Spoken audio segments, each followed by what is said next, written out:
Set! Heck.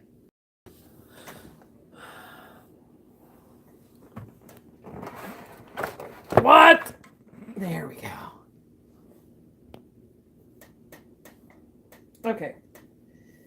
That's better. Yay! There. Coach Mickey is ready.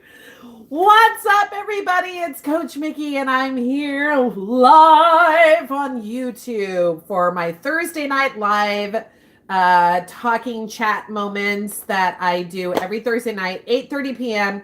right here on YouTube. It literally is like half an hour right after I get done with dance team practice. So tonight was crazy. Usually I'm like on my game, and tonight was a hot mess. I had to run over to the store, grab my food. Husband, he woke up late, and I didn't have any dinner, so I've been starving. It's just been crazy. Practices went really well, but it's just my mind's frazzled right now. So I'm sure you clicked on this because you want to hear all about the Dance Mama drama. No, actually, last week in my live screening video that I had, or my live stream, I guess not screening. It's not a movie. The live stream that I did last week, I asked you guys to give me some suggestions on what we could talk about today. And today we are talking about Dance Mama drama. When is the best time to approach a studio owner or coach when there is Dance Mom drama going on in the studio? So I figured on kind of giving you like a little brief history about the experiences I've had and what the do's and the don'ts, I guess, and some tips overall on how to be a really good dance mom so that you can avoid any of that Dance Mama drama. And this is just some perspectives that I've had to deal with. I have been a dance coach or a coach in the dance and cheer world since 1989. 1989. I started coaching a little league, like Pee-wee team, and that was my sister's team when she was in junior high. And then I ended up coaching a high school dance team. And then I coached another one for a couple years. I coached a Holy Family Catholic school. I coached them for a couple years. Then I moved to Hawaii. I was coaching a school there and helped organize Bring USA. United Spirit Association came out and did like a summer camp for our kids and for all of the MMWR, the military kids. We kind of organized like a competition. I did that for them and got all the local area like cheerleading programs to come together and did that. So, and then after that, we moved to Rhode Island. I started a dance team there. We ran that for about 6 months because then I ended up moving here. Within the time that I moved here, I literally started coaching like 6 months after we moved here, and I started coaching a dance team, which has now evolved into what you now know as the Dance Spot. So it started out as being a dance coach for a high school team. That kind of like didn't work because I had a lot of other kids from other schools that wanted to participate, and it was just too conflicting. So it made it easier for us to make an all-star team, and we really wanted to compete, and there's not a lot of competitions for high school teams.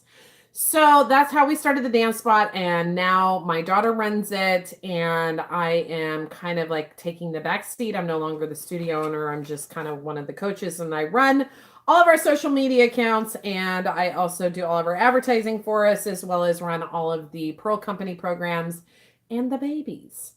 So that is basically what I do.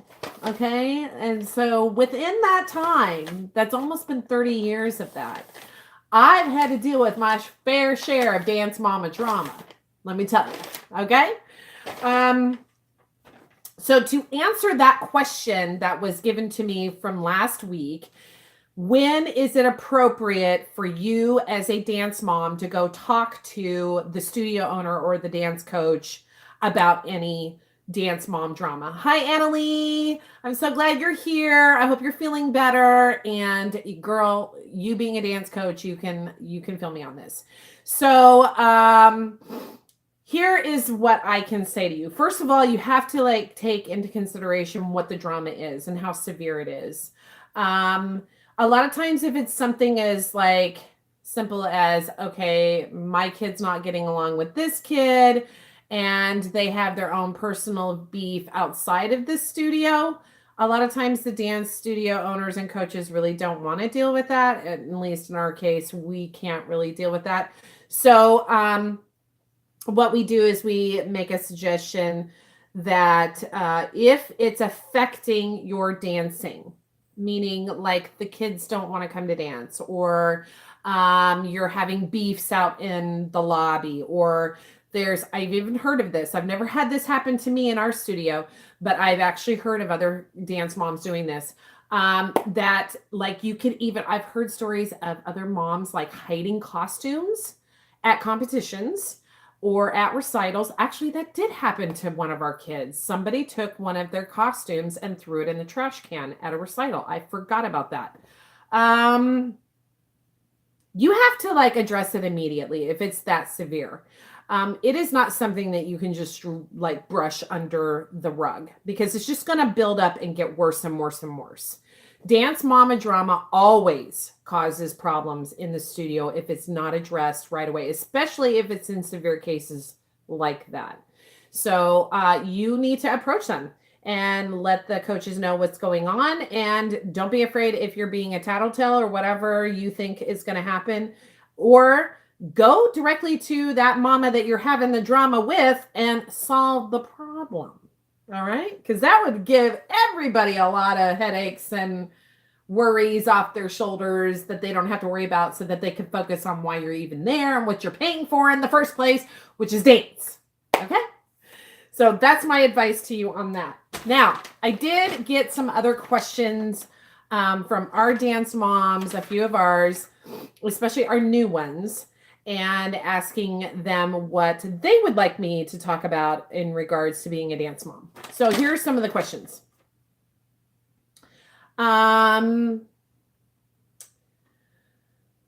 Okay. What if you want to quit? When is the best time to tell your dance coach or studio owner? Okay. So for example, we've had this happen quite a bit. A lot of times every year you're going to get new dancers in your studio, and you're also going to get dancers that are going to quit. Sometimes it's in situations where it's a financial issue or that they're moving. But then there's sometimes it's a dramatic issue, whether that they don't like the fact that their dancer is not dancing in the front, or maybe they don't like it that this girl got to be picked on this company, or this girl got a solo part in a routine, and so they want to pull. Or this friend is leaving the studio, so we're going to jump on the same train with them and leave too, because, you know, we can't go without a friend. All right. All of those things have happened to us. Every single situation that you can think of, we've had dancers quit at the studio. Now, when is the best time to tell your coach? What is the most appropriate and respectful way? First of all, the most appropriate and respectful way to tell your coach that you're going to be quitting is to do it face to face, period. Okay? There is no him-ha around about it. You need to pull your coach aside, not in front of everybody, not in the middle of something like at a dance competition or at a dance recital. It's best to schedule an appointment where you two can sit down and have a conversation one-on-one. And that's when you can spill your grievances and explain why you're quitting and what it is that you're leaving for. We've had people quit on us through text messages. We've had people quit on us that just never showed up. We've had people quit on us by letting us know after we got our awards at the dance competition that they're not returning. We've had them quit the day before the recital. We've had them quit at the recital. We've had them quit in the middle of the season. And we've had them quit at the very last part of the season after everything is over and kindly came in and talked to us. I'm going to tell you, that person that did that and had the nice conversation with us. They took a nice little break, and then a year later they came back, and now they are one of our best dancers in our studio. And I'm going to tell you right now, that was the probably most appropriate and most respectful way I've ever had anybody quit on us. All the others, okay, disrespectful, hurt feelings, major drama evolved out of it because of it. So that is my advice to you. If you are thinking about leaving your current dance studio and you want to go somewhere else, my suggestion is that you do it appropriately and you do it with respect and you do it in a timely manner. Don't do it at the last minute. Don't do it in the middle of the season. Don't do it when you're at competition or you're at a recital. You need to take your coach or your studio owner aside privately in a private conversation and have a calm talk as to why you want to leave the studio. And that way everybody's on the same page and there's no feelings hurt. And along with that comes with the respect of once you have left the studio, try your best to not do what I call studio bashing, where you have to display the whole reasons as to why you have a grievance with that dance studio or with that dance coach and why you had to abruptly leave. Nobody cares about your drama, and every dance studio has drama in it. And every dance studio has people coming and going. So nobody really cares. And honestly, it just makes you look bad and it doesn't hurt the dance studio, especially in most cases, dance studios have a lot of really loyal dancers that are there regardless of whatever drama you may have with the dance studio or with the coaches. And they're not going to leave simply because you made a rant on Facebook. Now, if it's something that's a legal issue and you're having like some kind of legal issue with someone in the studio or with the studio itself, and you want to report them to the Better Business Bureau, that's totally different. That's up to you, and you can write a review and you can post your grievance in that aspect. But if it has nothing to do with that, then it's best for you to just keep your mouth shut, because I'm going to tell you this from someone who is aware of dancers that go from studio to studio. That's called studio hopping, and it happens a lot. And if you are known on Facebook for being a dance mom who rants about issues, other dance studios and other dance studio owners do know about it. They do see it. And dance studio coaches, surprisingly or not, even though you're competing against each other, we kind of have like this little secret, little hidden, you guys don't realize this, but we have a little secret hidden thing that we kind of like pre-warn other dance studios and other dance studio coaches about drama that might be coming from a student who left you and is going to a new studio. So keep that in mind before you want to start doing a big whole, I got to tell the world my business and let everybody know why this studio is poop and why I'm choosing to go somewhere else. Just my advice. Okay, so what if you're upset when you think your dancer is not being featured or favored? This happens a lot. There's a lot of times where dance parents get extremely upset because this one kid always seems to get a solo, or this one kid is always featured in a routine. And there's a lot of hurt feelings over that. And there are times where, yes, a lot of times it can be done as that teacher or that choreographer is just in love with that dancer, that they just absolutely love everything that they give them. And every time they do that, it just gets them excited. And so they pre-design sometimes routines around those particular kids. So if your child is in a featured position like that, then you're going to have to learn how to have some tough skin and understand that they're going to get attacked with a lot of like negativity from people who are jealous. If you're a parent who is not having a dancer that's being featured, here is a pointer that I always like to tell my dance parents. When your dancer is able to give 150% effort, they are beating that featured dancer in solos and duets and trios. They are constantly in the studio doing privates and workshops, and they're taking whatever classes they can 24/7. They have no drama with anybody in the studio. They get along great with every teacher. They're totally on time. They're always properly dressed. They literally are the ideal, perfect dance student. If they have no issues whatsoever, and they're still not being featured after all of that, then you go to the teacher or you go to the studio owner and you kindly ask them, what can my child do to improve? I really would like them to be featured in the future. And a good studio owner and a good studio teacher will list out the things that they need to do to improve to get them to that point, or they will give an explanation as to why they chose not to feature them in that particular routine or not. Now, you as a parent, you have to be able to have thick skin to handle this, because they are going to give you critiques that as a dance parent, a lot of times you're going to be swallowing and you're going to be like, oh my God, they're talking badly about my child.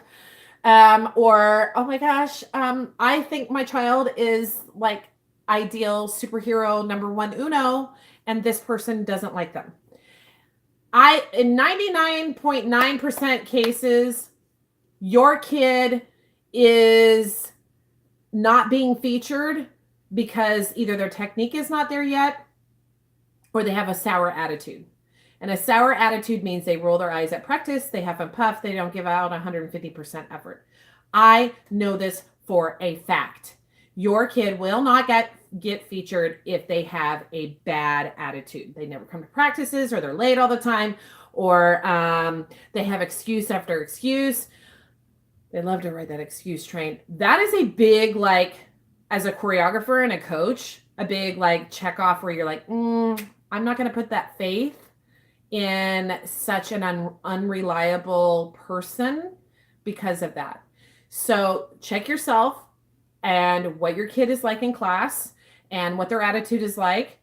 Check yourself as a dance parent, making sure that you are getting them on time, that they are fully dressed, that they're doing what they're supposed to be doing, that all your fees are paid up in full, that you are like on the 9 of everything. And if you mark all those check marks and they're still not being featured, and I'm talking like they literally have to be beating the other featured people at solo competitions and at workshops and at conventions. If they're doing that and they're still not being featured, that's when you have the conversation. You have to make sure your ducks are all in a row to where you have absolutely no reason for that teacher or that coach to give an excuse as to why they're not being featured. And if it's a technical thing, if they do not feel in that routine that her turns are not as good as the featured turner, and you disagree, which lots of moms do, you have to just accept it. And you have to move on and think of, well, I got to think of something else. Here is an example that happened to us. So we had one year for our big team, our big elite company routine. We had a solo part that we were tossing around ideas for on who was going to get this solo part in this group number. And one dancer was totally standing out technique-wise, but on stage, they always had what we call like stage fright, where they basically kind of like choke. We call it the dancer choke-itis, where they're great in the studio, but the minute they go on the stage, they're like, oh my God, I can't turn. My leaps are like crazy. So our faith in that person kind of steps back. Well, then you have another dance mom that's behind the scenes in your ear going, oh my God, why can't you give my kid a chance? Please give my kid a chance. Oh my gosh, I wish my kid would get a chance. I want my kid to be the lead. And they push you and push you and push you and push you into it until you finally break down and give them that opportunity. And then the inevitable happens and they choke after you let them do it. And we've done that. And we learned from that mistake and we will never do it again. And now what we do is we really look at the routine and look at the kids and look at their performance history, their technical ability, their work ethic, how much they're in the studio, how much they do stuff outside of the studio, the parents' involvement and like the potential like drama that might be there. And we put all of those factors into it.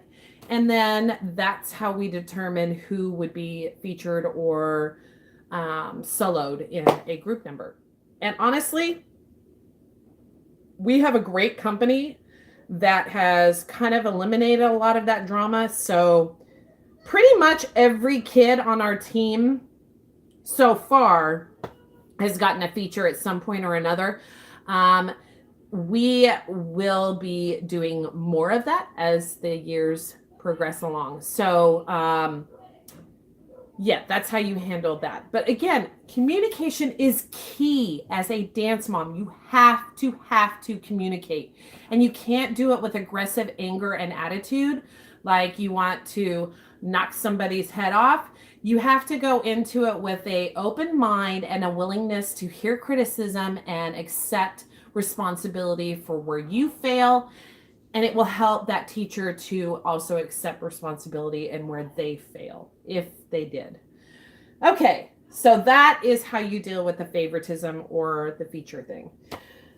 Okay, this one is actually a unique one. Most of the time I always get dance mom questions that regard in competition. This one has to do with first year dancers, rec level kids, little babies, like your tiny tots, your mascots, those kind of thing. And it says, when should you pull your first year dancer or your little baby dancers? Should you pull them immediately after their first class of crying, if they've cried for a couple of classes, or, like how do you deal with that? Or their frustration or whatever. Okay, here's my suggestion to you. If you enroll your child in a dance class and they are between the ages of 2 all the way up to about 6 or 7, you can expect at one time or another, your kid will cry or come home and say, I don't want to do dance anymore. And I'll tell you why. First of all, they're little kids. Second of all, a lot of times when you got to go to dance practice, that's TV watching time or that's playing with their toys time. So they don't want to stop that. They want to keep playing. So they don't like to be interrupted. Third of all, a lot of little ones, and we're talking the baby ones, they have major anxiety about something that's new and separation anxiety. That is totally common. That's completely 100% normal. You have to make sure that as a dance teacher that teaches these younger kids, because this is my specialty, you have to have a routine. If you have a special routine that you do in every class, every time, then the kids will know it and then they'll start behaving better. And eventually for the kids who have the detachment issue where they're like standing in the corner and crying the whole time because they want their mommy, they will start to get more warmed up and comfortable. I am a big believer and proponent person about letting my dance moms come into the classroom and even at recital and stand next to the child. I don't care if my preschooler does one lick of choreography. I don't care if my preschooler stands at the recital and cries the whole time or ends up not even being able to go on stage. The whole point of what you're doing is you are getting your child to be comfortable with what is, for some people, like a very highly stressful thing to get up in front of a crowd of people and do a performance. That is huge. I mean, think about all the people that have taken college classes in speech and their speech classes, and they like freeze up the first time they have to go stand up in front of a classroom and give like a 2-page speech. They're like freaking out and they're like in their 40s. So imagine you being 3 or 4 and you've got an audience of like 500 people, all these eyeballs staring at you, and all you want is your mommy because you're hungry, you're tired, you don't know why you're standing in this weird tutu outfit, you got makeup on, you got your hair all weird, and you got all this pressure because your mom wants to look cute, so you want to have a great video and cute pictures.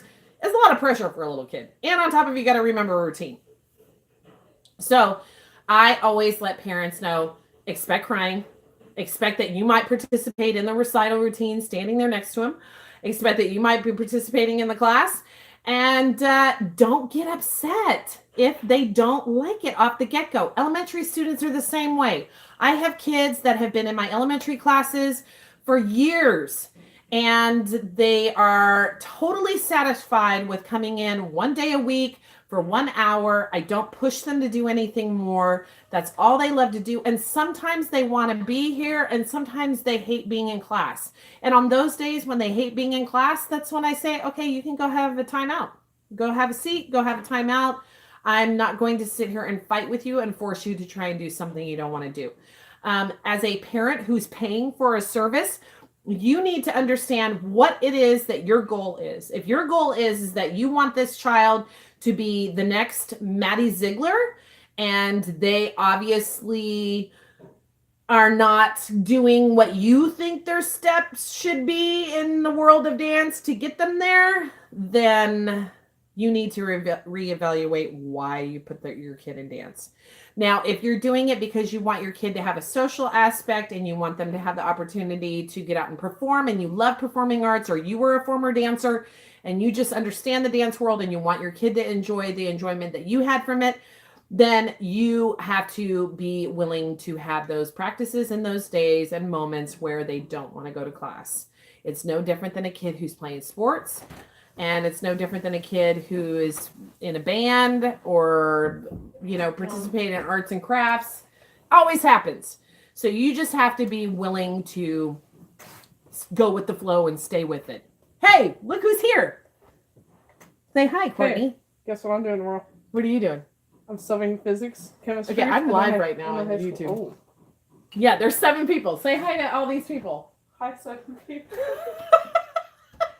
Hey, that's a big deal. I've gone from 3 to 7. And I love every single one of them that have been sticking with me. So, yeah, Courtney is here. Courtney, say hi. They can see you in the background. All right, so that was for the little kids. And I think I'm going to do a whole video later on about preschool dance teaching so you guys can understand a little bit more about that and what the whole belief system is behind it and how I use early childhood educational systems and implement it into my dance arena for little kids. And so maybe it'll help you out as a brand new dance mom. Okay. Dance mom tips. Now, these are my top 10. These are what I would like to have.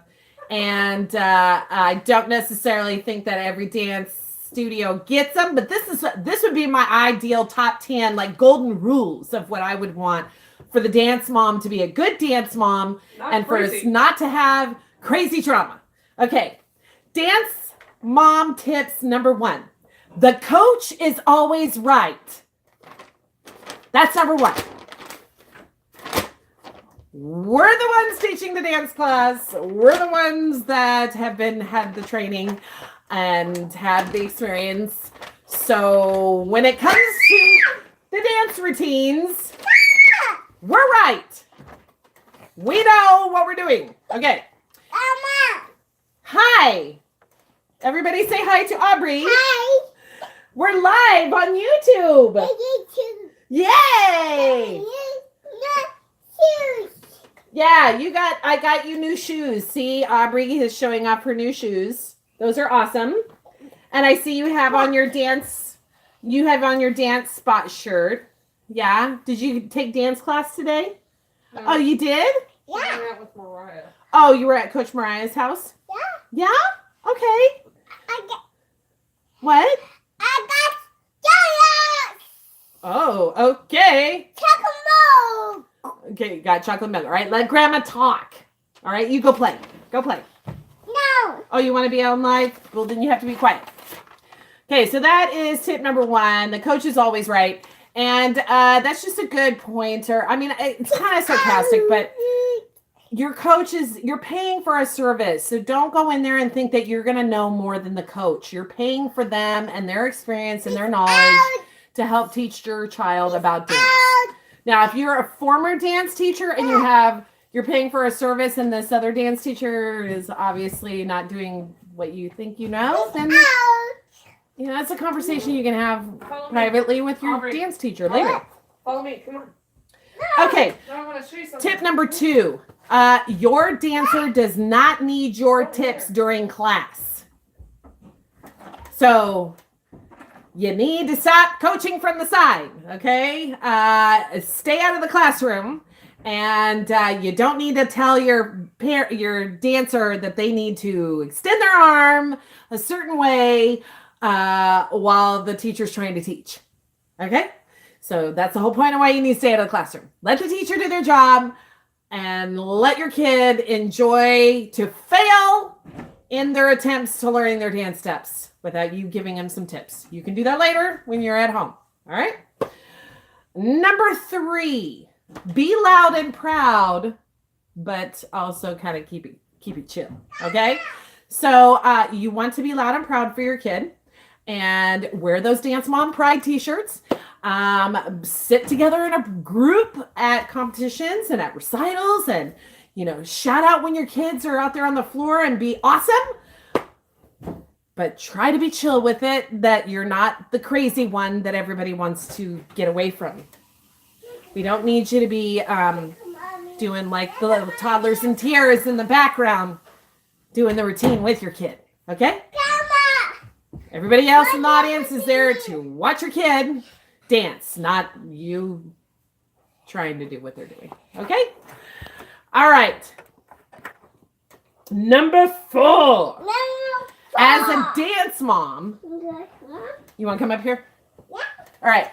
As a dance mom, you have to be prepared for anything. That means be prepared. Last minute competition changes. Last minute recital changes. Routines getting cut. Routines being added. Dancers being added to routines. Dancers being cut from routines. Costume changes. What else? Oh, make sure you have every possible item in your kit for recitals and competitions, which is like a sewing kit, a makeup kit, a hair kit. Yeah. Band-aids, first aid kit. Yeah, that's you got to be prepared for everything and anything. Okay? Give me back my paper. Number 5. Oh, yeah, and bring extra for the other kids. That's a very good point, Sarah. Yes, very, very good point, because there's sometimes kids that they want to eat too. All right, number 5. You can never have enough eyelashes.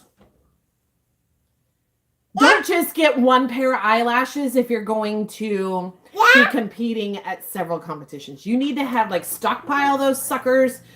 Put them in your makeup kits and have them locked away. And don't get the little weenie eyelashes. You want to get those thick mothers. At least that is for us. You want those things to be looking like they're going to jump off their face. That's the kind of eyelashes we like. So, yeah, you never can have enough eyelashes, meaning you keep your makeup kit up to par. Do the best. Don't waste your money on getting that cheapy crap makeup from the Dollar General. I really highly suggest, if you're going to go Dollar General route for your makeup, then go with at least Maybelline. Don't go with the stuff that costs $1. Spend a few more dollars, because this makeup has to last. That's the whole point of stage makeup. It is to give them accents on their face, to help their face be more animated. And I know that makeup freaks all the dads out, but up close, yes, it's very scary looking. Your kids look kind of freaky, especially when they're 7 years old and they're like, ha! But from a distance, it really does make a difference. If you do not have on heavy amount of makeup with the bright red lipstick, the big old eyelashes, a big old ton of blush, the thick eyeshadow, I'm telling you, your kid is going to look washed out and sick, which makes that dancer not look like they are healthy enough to perform. A lot of studios even do the whole making their kids do the self-tanning and do the spray tanning. And I honestly, if we could afford it, if our parents could afford it, I'd probably have a tanning bed or spray tanning kits in our studio. We just can't afford that stuff. So that's it. And then also in your hair and makeup kit, you can never have enough bobby pins and hair ties. Always got to have those. And lots of hairspray and hair gel. I don't give Tootie what anybody says. You want to spray that sucker down. Mama. Okay, number 6. As a dance mom, to be a good dance mom, always be on time or be ahead of time. Nothing drives me more insane, even though I'm late all the time. I'm a late person. But as a dancer, you want to always be ahead of time and be there on time. So if the call time for you to go to competition or a recital is at noon, guess what, suckers? You should be there at 11. Because you never know at a competition, it's going to run ahead. And at a recital, you never know. There could be acts that got dropped and at the last minute and you had to like be there earlier. Whoa. So same goes for a class, especially a master's class or a convention. You do not want to walk in late, especially if you think your kid's going to get a scholarship, because that right there is exactly how they will not get a scholarship, by them being tardy. Okay, so you want them to be prepared and be there on time for anything that has to do with dance and in the dance world. All right. And then number 7, take advantage of every opportunity that is handed to you. So if your dance studio has a board that has like all the master classes that are coming up, conventions that are coming up, workshops that are coming up, the class schedule. I'm going to tell you right now, I would be enrolling my kid in every single thing that I could and that I could afford. So I would jump on every opportunity. If there's special extra practices, I'd make sure my kid was there. If there were special privates, I would make sure my kid was there. If there was some kind of a workshop in a style that my kid hated, I still would make sure my kid was there, because you never know what kind of opportunity that's going to open up for your dancer. I know for a fact, and this is a fact, in situations that has happened in LA and in New York and in Hawaii, kids have gone into a dance class not knowing who the master teacher was. This happens at conventions too. I'm going to tell you this right now. That teacher, if that kid is on time, killing it in the class, goes up to the teacher after the class and says, "Thank you very much," and is an attentive student the entire time in class, that choreographer is going to remember that kid. And I've heard quite a few kids who have booked jobs simply from that kind of attitude. So you want to make sure your kid is there on time and that you're giving them every opportunity that they can get. Okay? Ivory, give me back my paper. Come here, I gotta read it. Come read it to me. Oh, she's so crazy. Aubrey, please. Stop! Come back here. Hold on a second. Hold on. Are you crazy? See what happens when you're a crazy grandchild? Hey, get up here. Get up here. Come here. Ooh, you smell like poopy. Do you have poop? Did you poop your pants? Hey, do we need to go poop? Or did we need to change your diaper? No. Do you have poop? No. Are you sure? I'm fine. You're fine? Are you sure? I'm fine.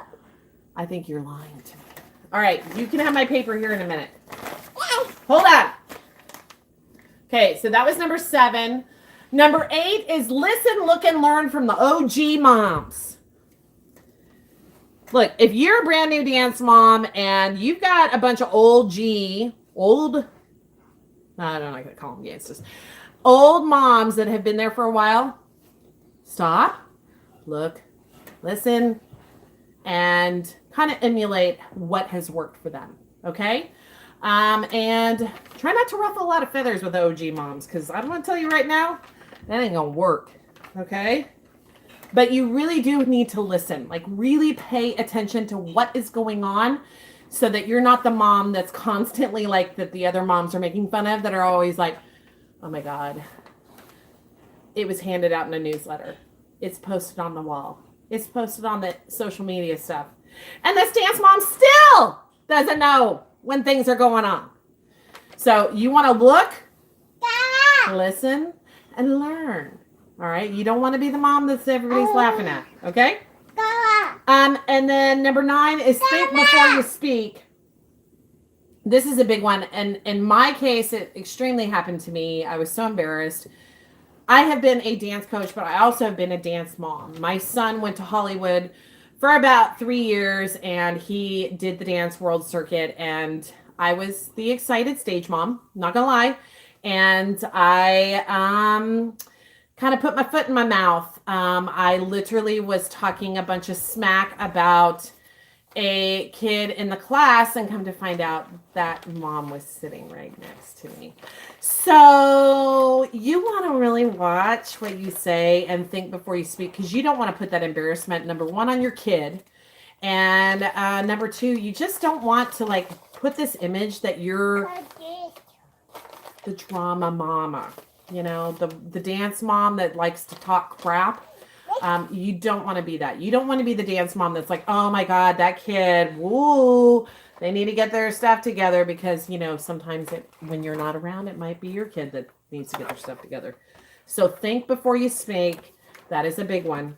And last but not least, no matter how great your child does in dances, please treat them like they are champions on and off the stage. Do not be the crazy dance mom that is there at competitions and is like, if you don't get first place, if you don't get judge's choice, if you're not the one that is getting a platinum rating, that you're going to put that extra pressure on their kid. They already have enough pressure on themselves and with their dance coaches and with the other dance competitors.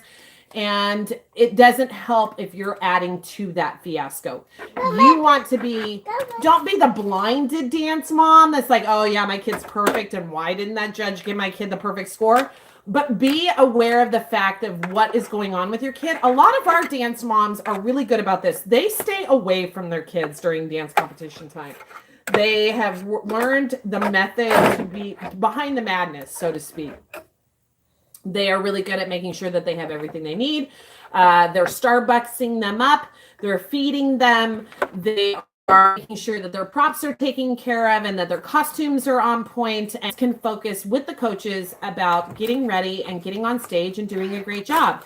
And 99% of the time, our dance moms have been really good about when they come off stage to just pat them on the back, because every single time, I kid you not, a dancer is going to come off the stage, and many of the times the dancer comes off the stage, I very rarely have seen a dancer come off stage either on our team or another team that's gone, oh yeah, I totally nailed that.